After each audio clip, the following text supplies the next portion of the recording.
Hello, my name is David Jones. I'm the Managing Director for Robert Half across Asia Pacific. I'd like to welcome you to our CFO Masters Series. Throughout this series, we've been able to gain unprecedented access to some of the most influential CFOs across the region. The series will help to uncover what these people's main leadership qualities are, how they got to where they are in their careers, and what keeps them driving forward. I hope you enjoy the CFO Masters Series. Hello and welcome to the CFO Masters Series. In this episode, we talk with Colin Storrie, the CFO of Qantas and a member of CPA Australia.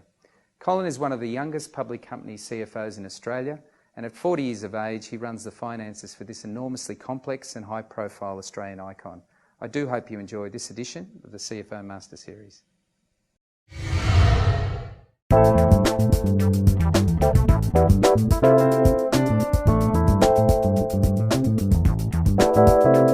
Colin Storrie, welcome to the CFO Masters Series.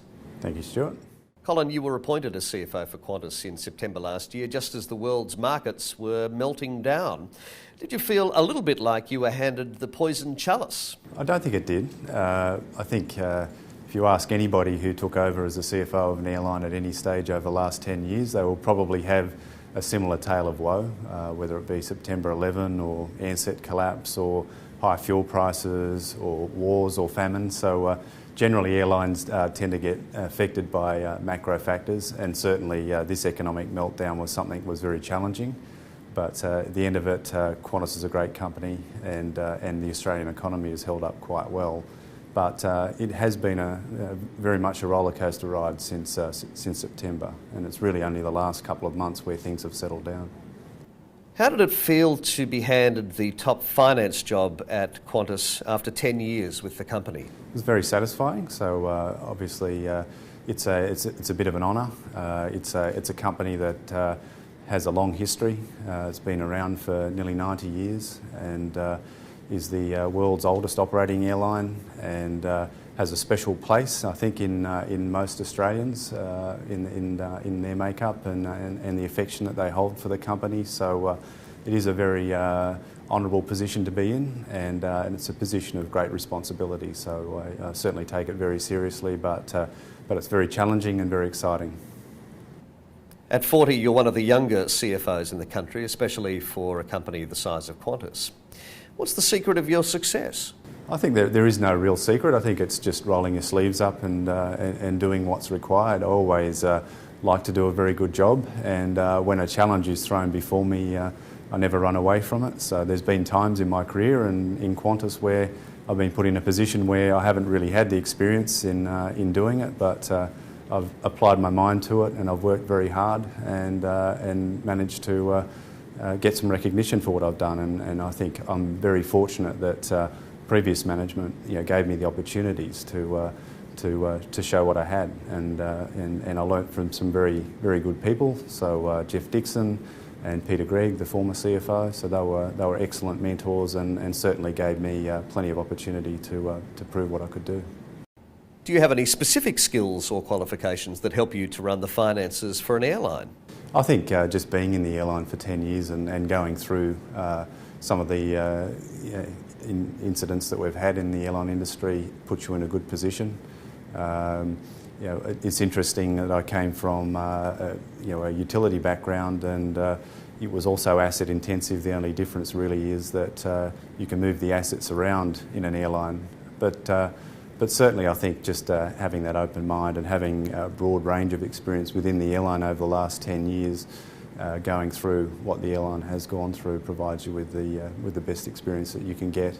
And aviation is a funny industry. We have a lot of people in the industry that are just enthralled by it and will never leave. And we tend to attract very good people that we call kero sniffers that do enjoy the aviation industry, and we tend to attract and retain some very good people, and that's always makes my job easier when we've got great people around us. Qantas is a business of enormous complexity, servicing 151 destinations around the world, employing more than 36,000 people. Given the company has very extensive capital requirements, an enormous operating budget, and a mind-bending logistical framework, how do you keep across every aspect of your portfolio? I think you have to continually work at it. That just when you think you know everything or you're up to date on everything, you find that there's a part of the business that you haven't attended to for a while. So it's a matter of being quite systematic in reviewing what comes through from each of the businesses, and particularly on the treasury side of things, being very vigilant on what's happening with foreign exchange and fuel, making sure you understand where the business has been moving, and particularly in the last 6 months or so, where everything has been moving. So we've gone from capacity growth to taking capacity out, putting planes on the ground, reducing our headcount, looking at all forms of costs and looking at tremendous financial variability, moving the delivery of our planes around, pushing those further out, and putting in place funding in the middle of what has been the worst conditions for funding for a while has been pretty challenging. So you've got to make sure that you've looked at every stone and that you've had a good look underneath, and make sure that you continue to do that, because once you've turned one stone over, you've got to go back to it not so long afterwards. So you've got to look at everything, and you've got to be very systematic about it, and make sure that you're on top of things constantly, because it's a 24-hour, 7-day-a-week operation, and the business never sleeps, and you can never be on. You've always got to be on your watch. You can never be asleep yourself. I imagine that a business as complex and large as Qantas requires a substantial finance team. How do you go about the process of choosing people to be on that team?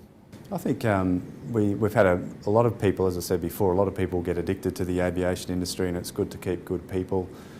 We have a team that is skilled in financial management, financial accounting, funding, treasury management, and also with good operational business experience. So we have people that have been involved in our commercial operation, in our finance operation, people that have operational experience as well. So you've got to build a team of diverse individuals with different skills so that we all complement each other. And I think that diversity really does bring a degree of diligence through the operation. We have a very large finance function. We have about 300 finance professionals and about 800 employees in total. So it is quite a large and complex finance operation.